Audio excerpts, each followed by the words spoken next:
What is the Equality Act? Why do some people consider it such a threat or concern for religious liberty? And how should Christians respond to the issues that are coming out of the potential passage of this bill? Well, I don't know anybody more qualified to talk about this for a few reasons than my friend and author Caleb Kaltenbach. And some of the reasons are his training and research in this. Another reason is that he's been working with churches practically to help them navigate some of the changes in religious liberty. But also, Caleb, you have a really unique background and story that helps, I think, give you such love and compassion for all sides of this issue. Would you start by just briefly sharing some of your background and how it shapes the way you approach this? Yeah, absolutely. I was raised in Columbia, Missouri, and Kansas City. That's why I'm a Chiefs fan. And basically, when I was 2 years old, my parents, who were both professors at the time at the University of Missouri Columbia and Stevens College in Columbia, Missouri, got a divorce. They went into same-sex relationships. My dad was more in the closet. My mom was in a monogamous relationship with a psychologist named Vera for about 22 years. And I was raised in the LGBTQ community in Kansas City. And I was taught this. I was taught that Christians hate gay people. If you're not like them, they will not like you. And I saw Christians protest pride parades when I marched with my mom and her partner. They were very activist oriented. I grew up with them taking me when I was in elementary school, middle school, to bars and campouts and pride parades and house parties and so on and so forth. And I really grew up hating Christians. And then I got invited to a Bible study to try to disprove the Bible. And that worked out real well. As you can tell, that worked out real well. That Jesus kind of disproved my worldview. And I saw in him somebody that was full of grace and truth, and that is full of grace and truth, and went on to become a pastor. And I do what I do full time now, helping churches through the Messy Grace Group. But I went to Dallas, Texas for about 3.5 years to preach and be a senior pastor. Everybody's got to live in purgatory at some point in their life. And so when I was there, it's humid and there are rattlesnakes and there's Jerry Jones. It's very hostile. And so when I was there, basically, my mom and dad moved down there, started attending the church that I was preaching at, even though they knew that I believed that God designed sexual intimacy and affection to be expressed in a marriage between a man and a woman. And I moved back to Southern California in the summer of 2013. And 2 or 3 weeks before I moved back, my parents, at the ages of 69 and 70, both gave their lives to Jesus Christ. Wow. And so I was raised in the LGBTQ community. I'm a pastor. And so I feel like, in a sense, I can kind of understand both worlds to a degree. And I've seen the pain and the suffering, and I've seen a lot. So, yeah. Well, thanks for sharing that. From the first moment I met you, I sensed this love for the scriptures, love for Jesus and the church, but this genuine love for the LGBTQ community, who you had felt like had been very good to you. And your compassion trying to wade some of these sticky issues we're getting in today, I think, is a model that's helped me a ton. So let's just jump in. Everybody's talking about the Equality Act. Before we talk about why people are talking about it, can you explain what it is first? Yeah, so the Equality Act is really a very unique bill. A lot of people think that it's brand new when they first hear about it. It's not. The Equality Act has actually been around since something like 1974. And so the Equality Act basically was started by a representative in New York. And then it's been in front of Congress like every other year, sometimes every 3 years. And is trying to make sure that there is equality in certain areas of the public sector for people, based on, so that there's not discrimination based on people's gender identity, gender expression, or sexual orientation. Now, what's interesting is in 2014, there was a line added in the Equality Act in 2015. In 2014, if you remember, the Supreme Court ruled on the Hobby Lobby case, Yep. 5-4. Mm-hmm. And so that was one of the first times that this act, called the Religious Freedom Restoration Act of 1993, which was sponsored by Chuck Schumer and Ted Kennedy and signed into law by Bill Clinton, that protects churches. It's one of churches and ministries. It's one of our tools to say, hey, we have freedom of religion. It really emphasizes the First Amendment, but it was the first time that it was ever applied, I think, to a for-profit organization. A lot of people cried foul ball in 2014. So in 2015, basically, you have a whole section in there that removes the RFRA, the Religious Freedom Restoration Act of 1993, which makes religious freedom very, very complicated. Doesn't eliminate it, but it makes it complicated. And so in 2019, it was the first time that the Equality Act ever passed the House, ever. It didn't pass the Senate. It died in the Senate. And you had some Republican lawmakers who were trying to pass the Fairness for All Act, which is based off of a bill in Utah called the Utah Compromise, which is a fantastic thing. And then in 2021 here, just last month, the Equality Act passes the House again. I think that it's going to die in the Senate because of the filibuster rule, unless they get rid of the filibuster. The other night, President Biden was talking to George Stephanopoulos about reforming the filibuster, and we don't really know particularly what that means. So I still don't think it's going to pass, but eventually I think it will pass. And you never know, pieces of it could find its way in other legislation that is passed. So what is it about the Equality Act itself that concerns many Christians in terms of religious liberty? So there are a couple things. First, it's the removal of the RFRA of 1993 that I just told you about. That is one of the protections for religious freedom of all religions and all denominations, not just Christians, Jewish people, Muslim. And actually, that whole act was started to protect Native Americans and indigenous peoples and to practice their religion in Oregon and California. So removing that really, really makes it complicated. And it would be a very, very easy fix where even in Section 1107 of the Equality Act, HR 5, they could easily put, hey, the RFRA cannot be applied to for-profit organizations or something like that. It cannot be used as a defense claim against Title VII or Title IX, except for religious nonprofit organizations. It would be so easy for them to do that, but they don't. Because I think you have some lawmakers that think, okay, they've still got the First Amendment, they've still got ministerial exemption, they've still got some other protections. But you have some people who are, I really think, you have some people that are extremists who really want to get at religious freedom and blame especially Christians for a lot of the problems and the trauma that LGBTQ people have experienced. And there's some veracity to that. There's some truth to where I've seen that, but in a sense, I think you gotta almost differentiate between people who are really Christians and people who are not, and people who act like Jesus and people who don't. And I don't mean to pick on, the left here, because we all know that the right has extremists too. I'm just talking about the extremist over here on this side. So that makes it complicated. Another thing that makes it complicated is that if the Equality Act is passed, there is a very, very good chance that that when churches do things like food pantries on their own, or they rent out their facilities to anyone in the community, when they end up, like running showers for homeless people, you name it, when churches end up opening up their facilities or renting their facilities to people in the public, the Equality Act says, well, now those are public accommodations. You are held accountable to be able to, for discrimination. You absolutely have to allow people to use shared areas, whether they're locker rooms, bathrooms, dressing rooms, that kind of thing. So that's another aspect where it makes churches into public accommodations, and it makes churches very, very easy to sue. And it also makes Christian colleges and ministries as well, nonprofits, very, very easy to sue.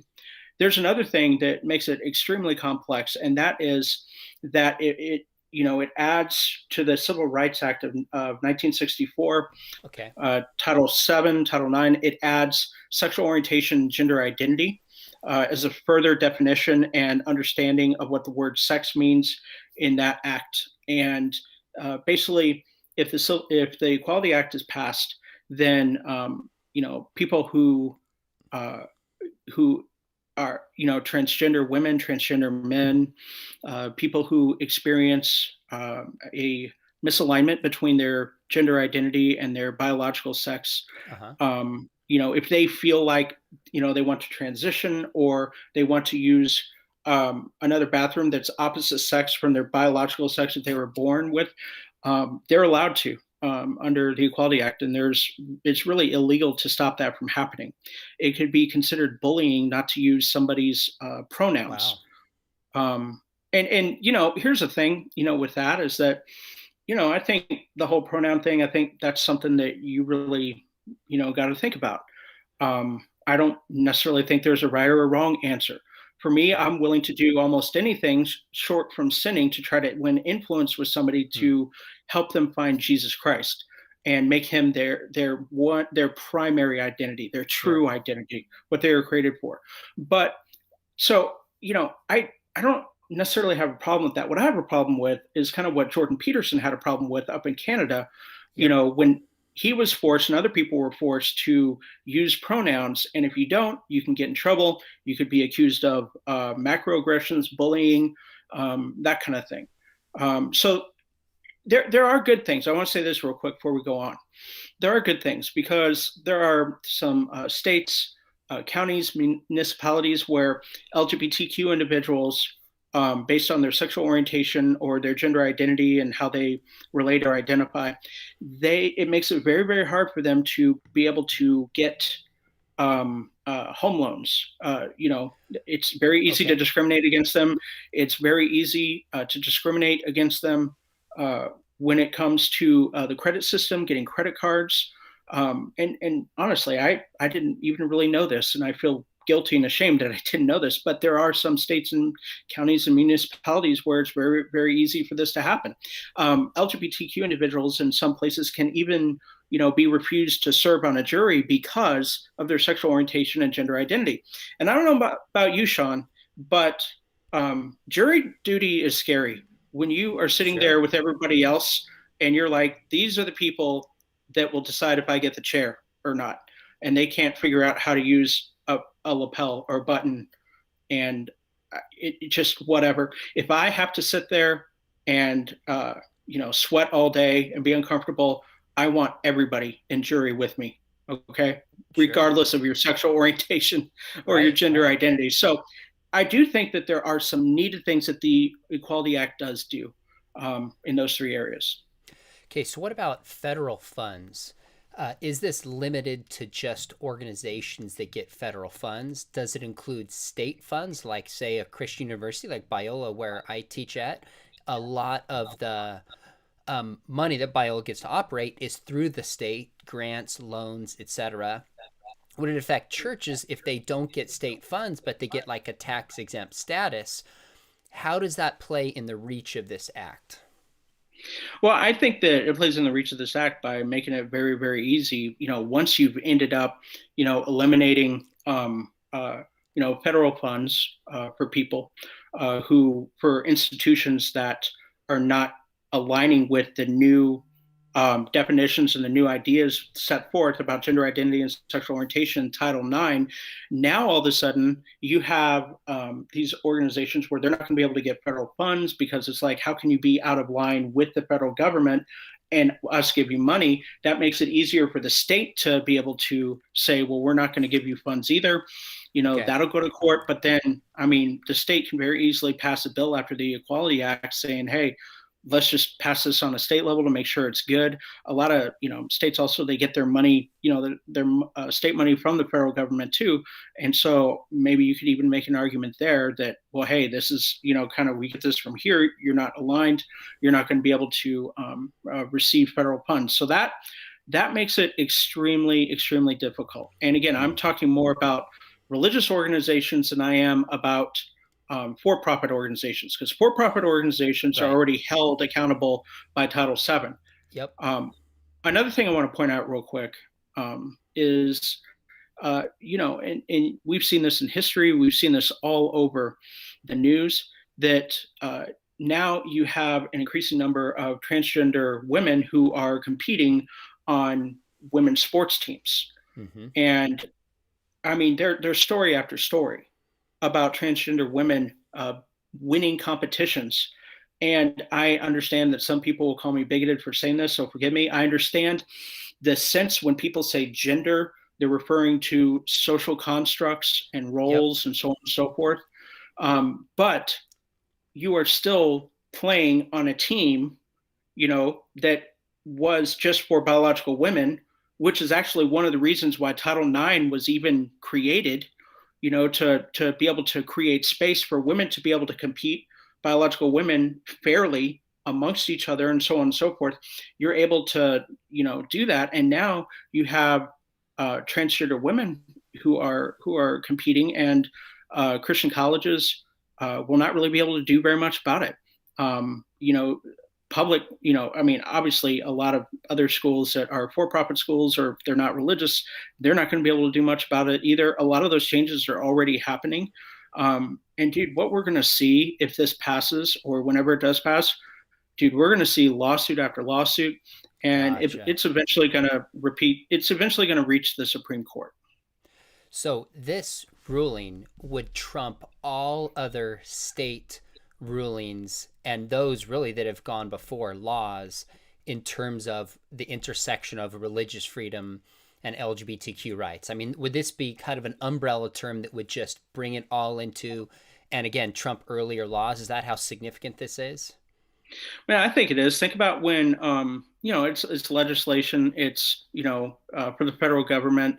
I think about, when same-sex, when you have a Obergefell versus Hodges, when that ruling was put out. I Mm-hmm. know that that's constitutional, and we're talking about legislation and federal here, but still at the same time, you had a bunch of states who defined marriage as being between a man and a woman. But then when that was passed, that kind of trumped everything else. So it really didn't matter at that point.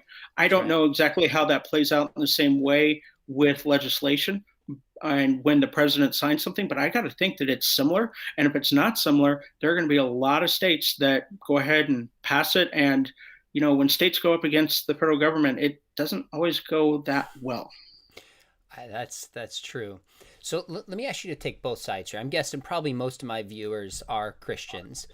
Make a case for the Equality Act as best you can for those in favor of it, just so those who maybe are concerned about it can understand where supporters are coming from.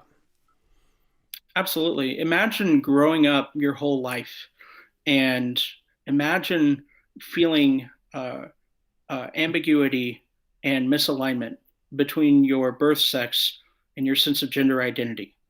And imagine feeling like when people are treating you as the biological or birth sex that you are, imagine what it feels like to feel that ambiguity, to feel that misalignment, and yet you're still having to play a role, to meet expectations within society. Imagine growing up your whole life and you have no idea why you are attracted to people of the same sex, biological Mm. sex. You just have no clue. Because a lot of people who who are attracted to people of the same biological sex, they haven't been abused, they haven't been bullied, they haven't been beaten. None of that has happened. So you grow up with this. You hear the jokes. You're afraid to come out. You hear what people say. You go to church, especially going to church in the 80s and that kind of thing. And you even have people today who are going to some extreme culturally fundamentalist church where there's not grace and truth, and there's not compassion. There's no empathy. And if even if you're straight, you have friends where you've seen them struggle with this, with Mm. gender dysphoria, with coming out. You've seen the increase in homeless LGBTQ youth. I think you just wrote about that in a blog today, if I'm not mistaken, or you will recently. Imagine if you saw the suicidality levels of LGBTQ youth rise, and imagine if that's your own child and you are just stuck in the heart. You're like, we have got to do something. This is not right. We've got to make sure that people feel dignified and valued Mm. at every single level, of this country. And Sean, a lot of what I just said right there, it's tugging at the heartstrings, but it's also true. And it's also, somebody's experience, and you know as well as I do that you can't argue against that. And that's where I think about what the Apostle Paul said in 1 Corinthians 9. You know, uh, and I'm not saying that everybody that I just described, I'm not saying that they're not Christian, but Paul says that I become all things to all people so that I may be able to win some to the Lord. And I just think to myself, Paul was willing to meet them where they were at. Wow. You see, so many of the times we're not able to have good conversations about things like this because, a lot of people who support the Equality Act, and there's a lot of emotion, there's a lot of stories, there's a lot of hurt and pain Sure. behind that. And they're coming at it from this, and a lot of other people that don't agree with it, or maybe it's better to say don't agree with portions of it. I think Sure. you and I would agree with that. They're coming at it from a logical viewpoint, and it's two ships passing each other in the night and not even seeing each other. And I think that if you really want to have an effective conversation with somebody about this, about the Equality Act, with whom you disagree or they disagree with you, you got to get down on their level. Hmm. That's really helpful, and I appreciate the sympathy that you bring to people on all sides of this, because when it's all said and done, what you're saying matters is the ministry through this, and I think that's exactly how Jesus would see it. Now, flip and take the other side. Why should Christians, and not just Christians, other people in America, be concerned about the Equality Act? What's the case against it? Okay. I would say like this. Number one, I just wrote a 99-page document on the Equality Act that I'm giving out to churches and ministries and that kind of thing about some of the stuff we're talking about. And basically, I'm not afraid if it passes. I'm not afraid. Okay. And because I don't think it's the end of religious liberty. I think it complicates it quite a bit, but I don't think it's the end.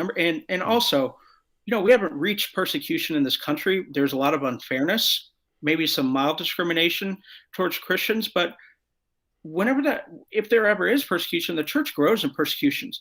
The reason why I am against this version of the Equality Act, if they could fix some of the things with religious organizations, and we could have more time to discuss some of the shared areas, because it's just recently that we've even begun having conversations in the last 70 years about gender identity and transgender individuals and so on and so forth. I believe that this really hinders religious freedom and it complicates it. And I think that religious freedom makes society better. That's why I am against the Equality Act. It's very simple. I think that religious freedom for Christians, Jewish people, Buddhist, Hindu individuals, Muslims, indigenous peoples, and their tribal religions. If they practice those, I believe that whatever it is, I believe that religious freedom, it makes society better. It forces us to understand that our differences can draw us together instead of divide us. That our differences can make us better. And so that's why I have an issue with the Equality Act, because eliminating religious freedom, it doesn't make society good. It makes society worse. And while we may not feel the effects immediately, I guarantee you our kids, as my kids, your kids, as they get older, they will feel it. And so will our grandkids and so on and so forth. And ultimately, I want religious freedom because it makes it easier to tell people about Jesus Christ. That's awesome. I think you're making kind of a secular case for religious freedom, that what's most important to us as human beings is what we can believe and that we could live it out. And this is a pre-political right, and the government should recognize that right, even if people come to different conclusions. I think that's a great case more and more people need to hear. Now, people who follow my ministry know that I'm not political. I don't argue that. I talk worldview as it intersects with politics at times, but I don't take a political stance on issues publicly speaking. But the reason this Equality Act has come to the forefront so much is because of the Biden administration valuing this. So can you just tell us some of the things that the administration has done from day one in terms of gender identity issues and the Equality Act, what they're trying to push and promote, simply so we can know and understand? Man, from day one, it's incredible. Like, out of all the things, like I maybe I should have expected this. I don't know, but not even the Obama administration did this much with gender identity, and it's not even as much sexual orientation as it is gender identity. So on day one, he issued an executive order preventing and combating discrimination on the basis of gender identity and sexual orientation, which in the civil square, you and I would agree with, right? We would agree with that. You should not belittle people, bully people, be combative. Everybody is someone that God created and Jesus died for. We all have the same equal intrinsic value assigned to us from being made in God's image and likeness, Amen. and being recipients of Jesus's blood, or the invitation to the cross. So, but what made that so difficult, that first like executive order, is really kind of like I think, if you will, a preview of what was to come. Is that in that executive order, um, the Biden administration specifically mentions that transgender individuals should be given full access to restrooms, locker rooms, and school sports teams that align with their self-identified gender identity. The Supreme Court case, Bostock, it never, ever, ever mentioned restrooms, locker rooms, Hmm. anything like that. So it's like on day one, they went all the way over here, you know? And then that was on the 20th. On the 21st, the Biden administration added gender neutral pronouns as options when people call the federal government. Again, I'm not saying that's right or wrong. I'm just saying that that is Yeah. part of the that's Yep. part of the trail here. The Biden administration issued an executive order on January 25th that reversed President Trump's ban of transgender people serving in the military. On the 4th, he issued a memorandum uh, instructing all local and international U.S. agencies to fight and guard human rights for sexual minorities. On February 4th, the administration released another memorandum. And then you have on February 13th, the Biden administration nominated Rachel Levine to serve as the Assistant Secretary of Health. Rachel Levine is also the first transgender woman to be nominated for a U.S. governmental official position that requires confirmation from Congress. Um, that's a big deal. February 19th, he issued his statement in support of the Equality Act. And then you have Gender Policy Council. You have a couple more executive orders. And again, I'm not trying to comment on each one of these, so don't, if you want to fillet me for looking beautiful, fillet me for being eye candy. I'm not getting into what I think about each one of these. I'm just saying that there's a trail there. And this is before Biden's 50th day in office, which was, Wow. I think, last week or a couple weeks ago. So there's definitely something going on as far as we're going to push this, we're going to push this, we're going to push this. And I get it. There's the suicidality, and I get it. There's the struggle, and so on and so forth. So, but at the same time, there's no dialogue, there's no discussion. It's a power grab. And actually, Sean, you probably know this, but there are a lot of legal scholars who support same-sex marriage who do not agree with the Equality Act in its present form. Yeah. It's an overreach. There are a lot of feminists, I think they're called even second wave feminists, where they don't agree with transgender women, men who transition, being called women. They're like, that kind of, in their eyes, that eliminates, the struggles that women have gone through, women's suffrage, and so on and so forth throughout the years. So you see on paper, you see on the news that it's like this person supports, this company supports, that company supports. Well, sure, companies support, they want money, but very rarely do you find somebody that's actually read all of it. And rarely do people even know that there are individuals who support same-sex marriage and support LGBTQ rights who do not support the Equality Act because it is a huge overreach, as Dr. Douglas Laycock says, who's a professor of law at the University of Virginia. Talk a little bit about some of the power and money you are hinting at here. You have a whole section in this document that we'll come back to how people can find it and read it. I read it twice, and it was utterly eye-opening and valuable in my time. One of the reasons that I want to have you on to talk about this. So we're going to tell people where they can find that. But you had a whole section how different parties have financial incentive in getting this passed, more so than what's actually the human rights behind it and how will it affect society. It's more so oftentimes a power or money grab. Can you give a few more examples of how that might be the case? Yeah, absolutely. I'm just turning there in the document right now, so I make sure that I don't say something that I don't want to say. So go ahead and talk more, Sean. Hold on. Oh, Go ahead and talk more. so this document, by the way, you put together, and I want everybody to know it's about 90 pages. It's a quick read, and it talks about the legal side of what's happening. It explains what it is. It talks about the people from girls in sports, from churches, of what legally this could mean for religious liberty.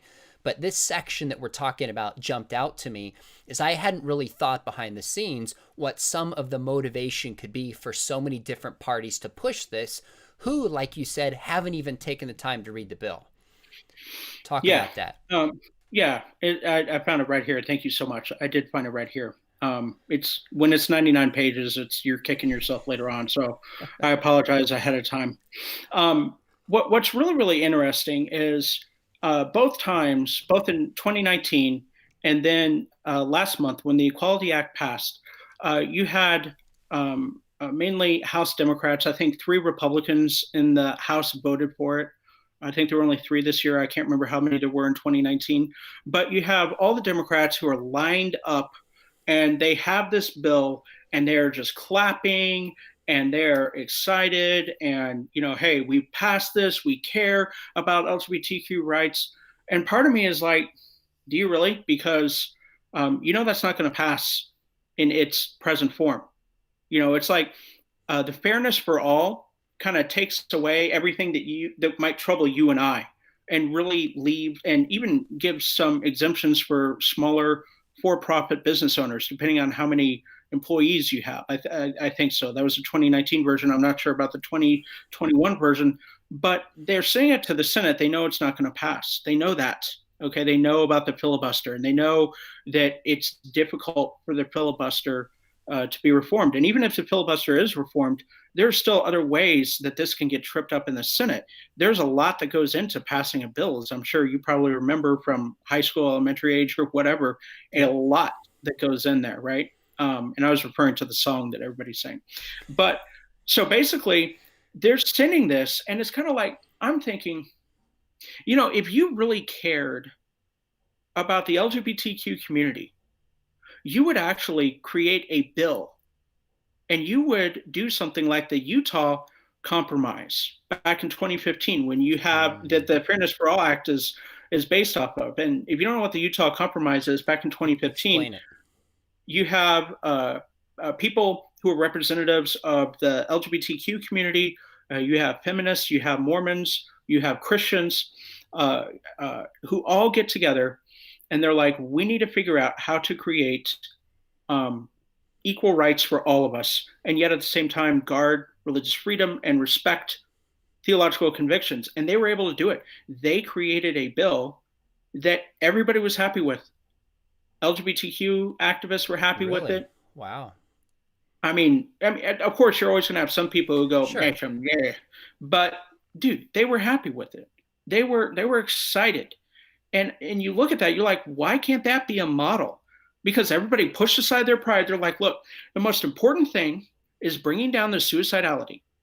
The most important thing is making sure that people know that they're valued. The most important thing is making sure that there is no discrimination within the civil square, within the public square, when it comes to jury services, credit ratings, housing, so on and so forth. That's important. And the fact that they send a bill over and they're not willing to compromise, guess what? When it doesn't pass the Senate, which again is a good chance it won't, you know what Democrats are going to be saying? And I'm not saying this to bash Democrats. I'm saying this to bash the Democrats who got up on stage and were clapping about this, sending it over there knowing it's going to fail. They'll be like, well, we tried. We love you. We love you. We tried to pass it. We put it in there. They're the villains. They don't want to pass it. It's like, dude, you definitely have things in there. There's an overreach to the exercise and establish clauses of the First Amendment. And you're still sending it over there. It's kind of dastardly if you think about it.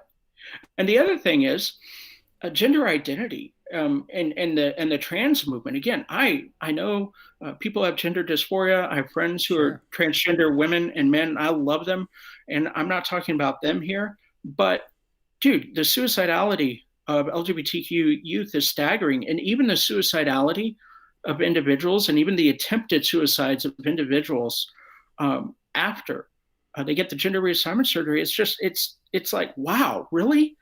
And yet you still have pharmaceutical companies putting out all these hormones. You still have, plastic surgeons getting rich, hospitals getting rich, psychologists getting rich. Dude, you have nonprofit organizations that are dedicated to fighting discrimination who are getting rich off of that. And guess what? If you arrive at the station and you have the same rights and so on and so forth, then how do some of those organizations make their money as far as the, Hmm. you know, the legal defense funds or the nonprofits saying we protect here and there. And again, I'm not saying that there isn't still discrimination that needs to be curbed. There is. I'm just saying that there's billions of dollars wrapped up in the whole trans movement. There's re-elections that's wrapped up, and there are probably congressmen and congresswomen who are okay with the bill not passing because they're like, well, eventually it'll pass. I'll be able to say that I tried my best. We're going to try again. And when people ask, hey, I'll be able to tell them I tried my best. No, if you tried your best, you would end up passing a bill that would actually pass and take care of some of this and then work together to try to figure out some of the other stuff. But Caleb, one of the issues I was going to get to, but you raised it, so I think we should talk about it now, is that there are higher rates of depression, homelessness, suicidality among LGBTQ youth, but you don't believe these stats alone are representative of some of the differences with students being raised in compassionate, non-affirming Christian homes. And I ask you this because the narrative that I'm told from some progressive Christians and non-Christians is it's my theology itself that kills. It's a theology that causes the suffering.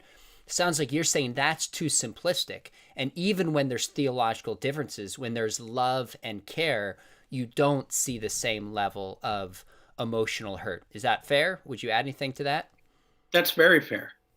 It doesn't mean that there's not emotional hurt and pain when maybe parents don't agree with a child's decision to be in a same-sex relationship. But you and I both know people where you have parents who might be a bit more conservative, or you have siblings who are more conservative, and their sibling or their child is gets married to somebody of the same biological sex. And even though there's theological disagreement, they still love each other. They still do vacations. They still give each other gifts. They still come over. They still do all these things. Why? Okay, because love doesn't require us to change our views about marriage or our views about sexual intimacy or affection or anything like that. Okay, I can have my views, but my views about marriage and relationships and sexuality, my theological views, do not impact the worth or dignity I think somebody has. If anything, a relationship with Jesus makes me love people more relentlessly. Hmm. My friend Dusty Frizzell says, who's a youth pastor at the church I attend, he says that Jesus ruined him. And Jesus ruined me too. Is that I have to love, I love people. I love people all the more because of that. And my theological beliefs do not block that whatsoever. But this whole idea that if you disagree with somebody's um, decision to be in a same-sex relationship or decision to transition, disagreement doesn't mean that you still can't support. Okay, we have basically made agreement and acceptance as synonyms, and they're not. Acceptance is about loving people as they are for who they are in the very moment, knowing that they can't do anything for you and you love them. Okay, agreement, you're not commanded to agree with everybody's opinion, beliefs, theological views, who they voted for, the fact that they like Nickelback. You're not supposed to agree with all that. You are called to accept everyone, in other words, to love everyone. And so this whole idea that, Sean, you are harming people because of your views, Dude, that's lazy thinking. It's not Mm. critical thinking. Okay. We already know that you can get stats to say what you really want them to say almost, right? And we also know that you can, definitely trust all the polls, right? I Of mean, after course. the elections, you can trust the polls. But still, I'm not even saying those polls are wrong. I'm saying that to say that somebody like you or somebody like me or somebody who is compassionately and empathetically loving their friends or family members, even though they disagree, and they still have great relationships, like the majority of people I know, Mm. dude, you're making, dude, it's a straw man argument. You're exaggerating. Okay. You're creating a foil. Okay. In other words, you're creating a shadow. You say they're the villains. That makes me the hero. In so many Mm. ways, it's kind of arrogant when somebody calls you that and they don't even know you.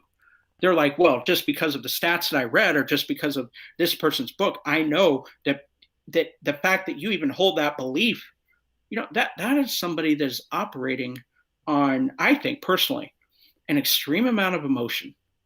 Yeah. And I think that our God created emotion. Mm. I think it's important.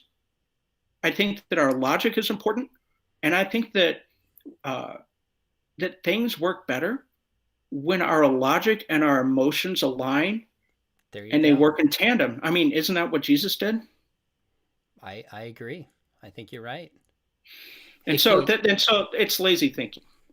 so let me ask you this. Here's here's an interesting question that I think helps. Comes from Kay Stevenson, and let me read it and give a little context. It says, Sean, how can the church change its image when dealing with the LGBTQ community so they don't appear to be a quasi hate group?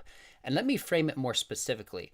How can Christians raise their concern with the Equality Act because they think it's not good for society as a whole, not just Christians, without alienating relationships with people in the LGBTQ community? Right. Well, I think first of all, I'm going to answer your question. But first of all, um, I like how you said Christians are not church, and I'm not talking down to the probably wonderful individual, much better person than I am, who asked that question. I'm just saying that when people say the church has a lot to apologize for, I like using the word Christians because the church is still the bride of Christ. I don't Okay. like people talking bad about my wife. I'm sure Jesus doesn't either. So let's be specific and say Christians, not universal church. So, but I understand what you meant, or he meant, or whoever that was. So here's what I would say. If you really want to change the image of how some people see Christians or conservative theological Christians, evangelicals, Orthodox Christians, here's what you do. It starts with you, and you love people no matter what. You Mm. treat them well. Okay. You serve other people. You make a choice not to get into arguments. You make a choice to get into discussions and dialogue when somebody's open to it. But you make a choice not to um, engage people that you know will not listen to you, and you choose to love them no matter what. If we each said we are going to do that, everybody in our individual churches, dude, this country would change and be different. So Mm. that's answering that right there. What you said about the Equality Act, here's what I think. I think for some people, especially uh, for yeah, there are a lot of people that don't even know what it is. There are a lot of people that think that it has something to do with equality of I don't know. There are just a lot of people that don't know what it is, and Sure. so that means that we have to be very very careful in what we say. Um, and I would be careful about bringing it up with people unless you really know that individual. Like if Huh. you really know that individual, I think that it's that, Okay. hey, you know how to read them, you know how to think about it, you know how they might react, that kind of thing. And you bring it up. What's even better is if they bring it up to you. If you bring it up to coworkers that you don't know that well, if you bring it up to just random people on the street, first of all, you might be a little weird. But second of all, if you do that, it's probably not going to go well because you have no common ground to work with when it Hmm. comes to that person.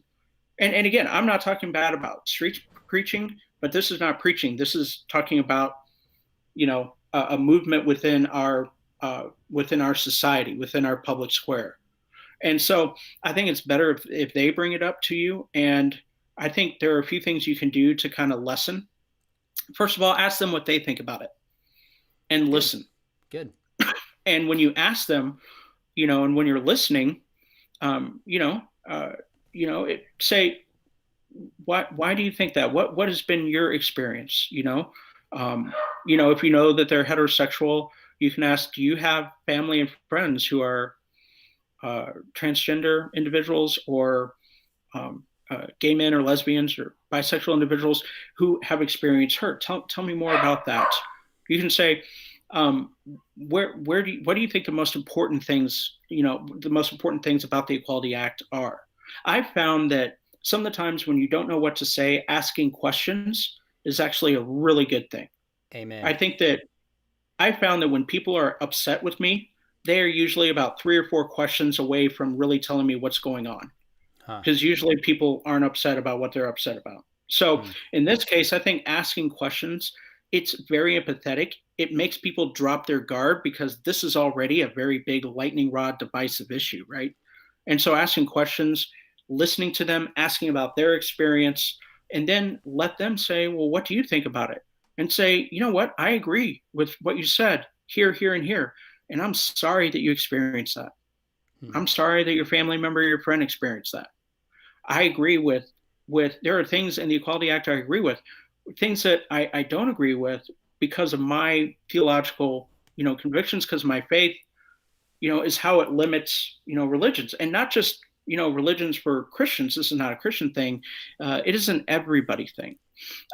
Even Jewish synagogues with the Equality Act might have a difficult time during some of their events or Sure. worship or so on and so forth, having women sitting on one side and men sitting on the other side. Even think about the Catholic priesthood. Wow. Wow. I mean, there's a lot to unpack there. And that's not just Christians. That would go to Muslims. That would go to other groups. Like, one of the most interesting thing about this is how many feminists have locked arms with Christians, kind of some unlikely bedfellows, for lack of a better term, in approaching this topic. Um, Yeah, so let's do some practical ways that this relates here, and then we're going to take some questions specifically. Some people are making some good comments and questions here for you. What are some practical things churches can do? And I appreciate in this document, again, at the end, we'll tell people where they can get it. The great news is it's free, and I hope everyone will get it and read it, give it to their pastor, spread it. This is such a helpful document. I know it took you a ton of time. But one of the first things you said is you don't have to compromise scripture, meaning the historic Christian view of marriage and sex and gender.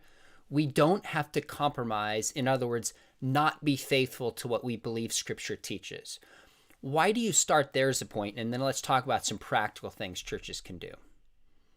I start there, and in the document, I specifically start with Matthew 19, 1 through 6, Mm-hmm. where Jesus, is asked, about marriage and divorce, and he quotes Genesis 1, 27, I think, and Genesis 2:24.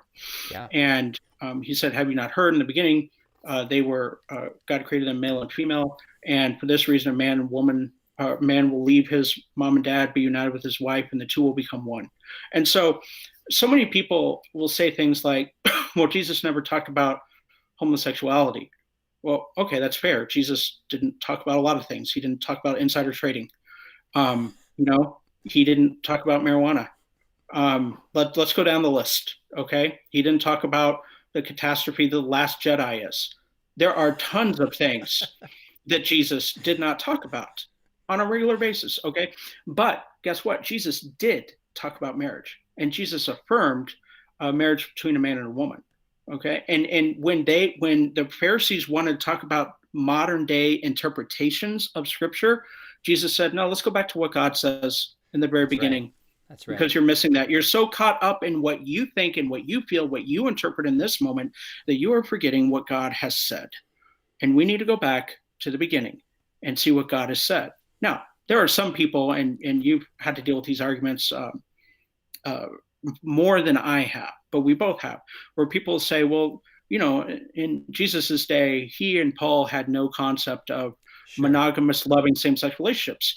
And more evidence is coming out, secular, writings and so on and so forth, that reflect that yeah, there probably were monogamous relationships. Now, they may not have been married in the sense that we think about Sure. marriage today, but there were still monogamous relationships, it seems, from multiple sources. And it's kind of arrogant too. It's kind of arrogant as deconstructionism when you say, hey, well, Paul didn't know that. We know that now. Okay, we know that I now. agree. He didn't know that back then. And the arrogance just overflows. I mean, even the arrogance, and I'm going off topic and we'll come back, but even the arrogance, dude, of people getting mad at the Vatican and the Pope for not blessing same-sex unions. It's like, what did you expect? And the Pew Research poll said, well, there are, 61% of the 1,200 people that we surveyed of Catholics said that they support same-sex marriage. Okay, so the American Catholics should dictate what the rest of the world believes. The rest of the world's Catholics. There's Fair point. something like 1.6 billion Catholics in the world, and there are 51 million here. And most of the Catholics outside the United States do not agree theologically with same-sex marriage. Mm. But we in the United States, our Western society, we know better. So we are going to try to get the Vatican to change their theology to help everybody else. Dude, arrogant. You're especially right when it comes to places like Africa and Latin America, when people in other circumstances have made criticisms of colonialism. Now there's no problem doing it with a certain ideology. I think it's fair to point out that criticism. So I love that in this document, again, we're going to tell people how to get it on your site. You say we don't have to change our theology in this, which I think sometimes it feels like there's so much pressures to shift that I just keep going, what did Jesus say? What does scripture say? So that's super encouraging. Tell me some practical things that organizations should be doing or thinking about right now, because even if this doesn't pass, it seems like there's a lot of momentum pushing it forward in this incarnation or another incarnation. So what's maybe two or Yeah. three or four very practical things churches, Christian schools, universities, etc. should start to do?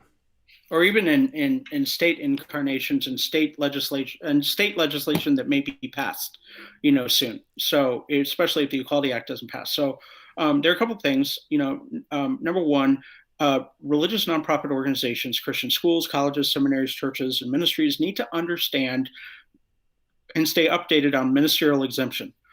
Congress has a difficult time touching ministerial exemption because it is a constitutional issue. It stays with the courts, and the court, even as recently, I believe it is as 2020 last year, where they basically ruled in favor of churches and Christian schools in terms of ministerial conviction. With the Supreme Court, you have a 6-3 conservative majority right now. And what's really interesting, if you look at some of the religious freedom cases, Sean, Justice Kagan, like more times than not, sides with religious freedom in those Yeah, cases than other things. So I just think that is I agree. interesting. So that's one thing. I think that make sure you stay updated, understand, make sure that you have identified which staff are ministerially exempt and make sure you understand why they are ministerially exempt. And I go over that in the document. Okay. Acknowledge that some Christians may have different civil views and theological views on the same issue. I think that's huge. We can no longer assume that a theological view equals a civil view. So Okay. I think that's huge. May seem small, but I think that this could be potential a lot of lawsuits for Christian schools and churches on family ministry liability forms. I think that the forms that I will not sue you forms that parents sign. I think that churches and Christian schools need to add something like for events, trips, and retreats that include overnight accommodations. We assimilate children and students based on their biological sex. I Mm, think that we need to be very, very clear about that up front because we are dealing with minors. And I more than once I've had to deal with okay. churches and advise them where you have a transgender student who comes on the trip, nobody knows. And they came on the trip because they were invited by another student who goes to the church and they're Sure. unchurched or they're not a believer. Yeah. And then the church will find out that they're transgender and again, you can't tell. So they're like, well, which cabin, do we put the student in? Again, you're dealing with minors. Not only is that child a minor, but you're also dealing with minors who are in the cabin. So that's huge. And I would consider limiting or even ceasing the outside access or rental of your organizational facilities. That's a tough one because I know a lot of people use it for evangelism. And I know, believe me, I love evangelism. I'm not and sharing my faith. I'm just saying you should have the discussion because it is going to become more and more difficult. And then I'll say this one last thing, okay? Okay. If there are any for-profit entities tied to your Christian college, your seminary, your church, or your nonprofit ministry organization, you need to make sure that you guard your organization's for-profit entities, because if you do get sued, your nonprofit organization might be fine, but the court can actually take money from your for-profit organization. That happened at California Baptist University, where they were sued by a transgender student, who I think was dismissed from the school for being transgender. I think I have to look at that case again. But basically, this transgender student ended up suing the university, and the judge said, well, I can't touch the nonprofit university, the religious nonprofit, but they do have a bookstore or some other entity that was for profit. And so the student was awarded $4,000 from that for-profit entity. Wow. It sounds like there's a lot of, I don't know if loopholes is the right word, but a lot of angles that Christian universities, Christian schools, churches maybe haven't thought through that they need to protect themselves. Now, I want you to tell us about your website, where this document is so people can get it. But I have one last question for you. And this comes from Avi Costello. And let me frame this question a certain way, because I think this is really helpful. It says, does Caleb have any opinion on why LGBTQ issues always seem to get coupled to race issues? And I think why this is so important is the worst sin to be called today is to be called a racist. That's basically the worst sin anybody can be called for the most part in contemporary America right now. When you go back in the rulings, is we actually see the same issues going back to the Bob Jones case. And this is, maybe I'm stealing your thunder a little bit, so I'll let you jump in. But the distinction was that people cannot, when it comes to marriage, deny interracial marriage and get any federal funds. And maybe that was tied to accreditation. The Supreme Court overruled that.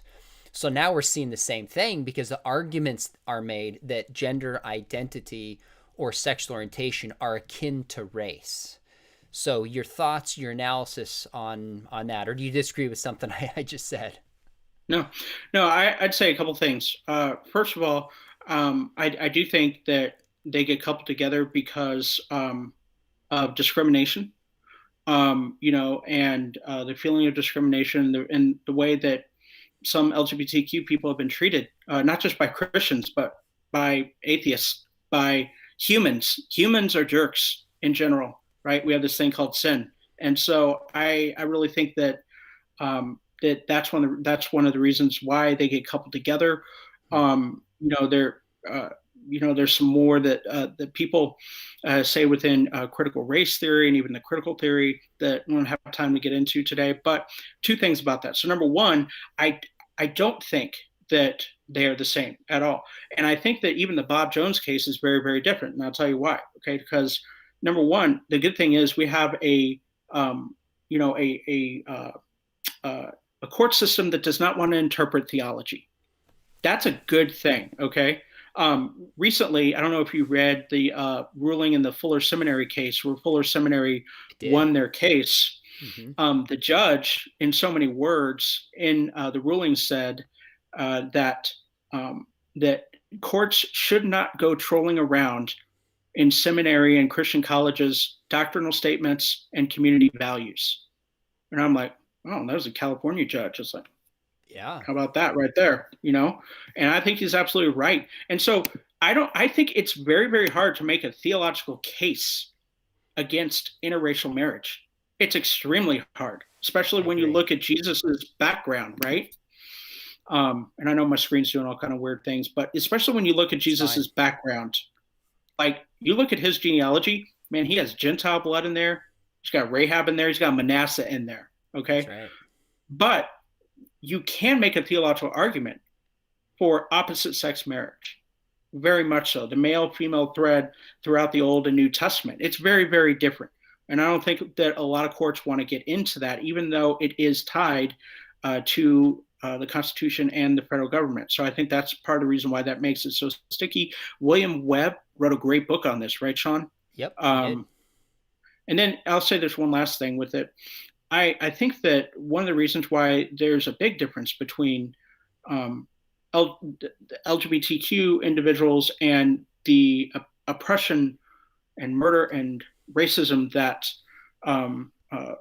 Black people, African Americans have faced.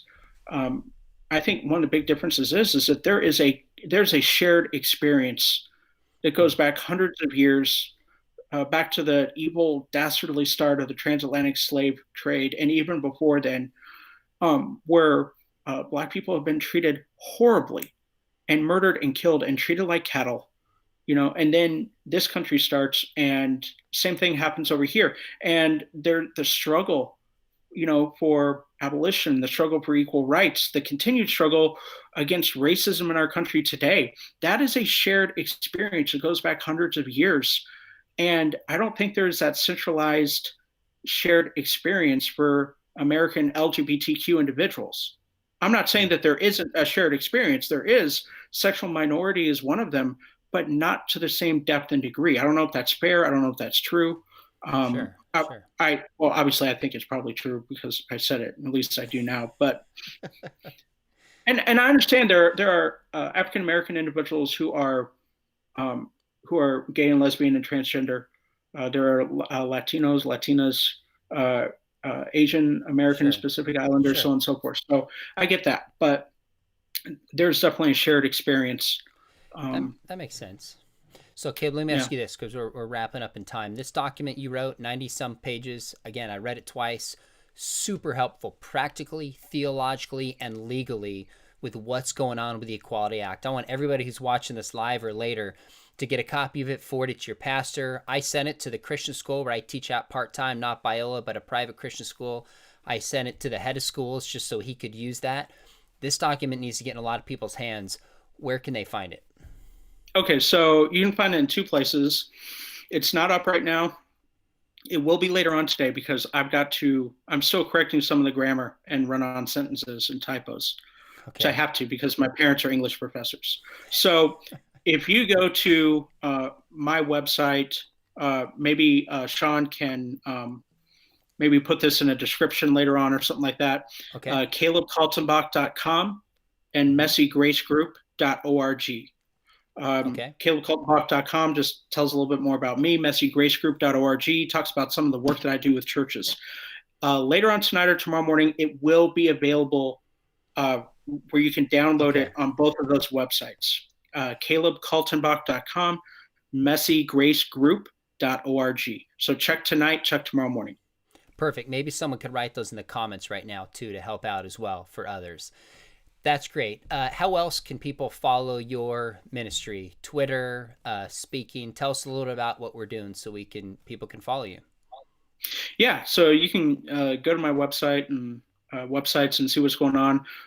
For most social media, my handle is Caleb Wilds, CalebWilds, because that is my middle name, actually, Wilds. A lot of people don't know why that's it, but that's my middle name.